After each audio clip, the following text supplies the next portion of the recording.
According to a recent Gallup poll, only 19% of Americans trust government in Washington to do what's right. This is the lowest level in the 20 years the poll has been taken.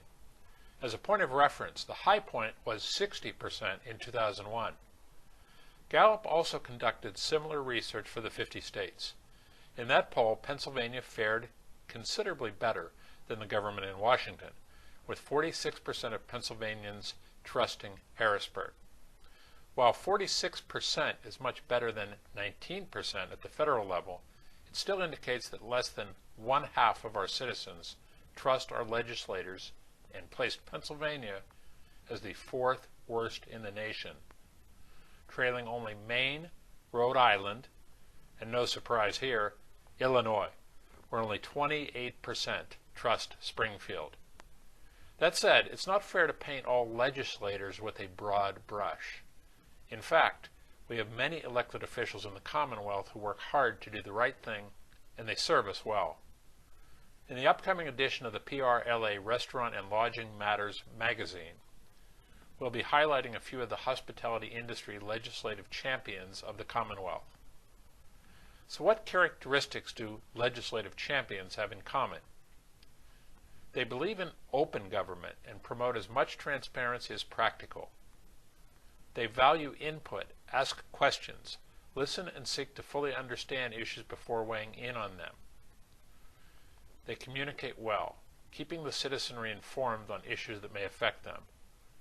But most of all, they believe in doing what's right, not what may be politically expedient. I've met a lot of elected officials over my years in the industry and as an elected official myself. Generally speaking, they're good people trying to help their fellow citizens. As I see it, we owe a debt of gratitude to those who are willing to open their lives to public scrutiny to try to make Pennsylvania better. Our champions are folks who do what they believe is right, regardless of the political repercussions. In my book, we can't do much better than to elect people like that. But speaking of legislators, let's talk for a minute about voting. It reminds me of when I visited Dooley Elementary during my years as Plano mayor. As I quizzed the third graders on their knowledge of local government, I once again found that young people know more than most adults that I come across. Somewhat surprisingly, in answer to my question, "Who runs the city?" one young man immediately responded, "The citizens, we do." It usually takes a little prodding to get to that answer, but not this time. And what is the single most important things the citizens do to run the city? I asked. "Vote," about 3/4 of the 95 children hollered. If only that was so. In the last presidential election in Pennsylvania, 68% of registered voters voted. That's a full 20 percentage points less than those who voted in 1960.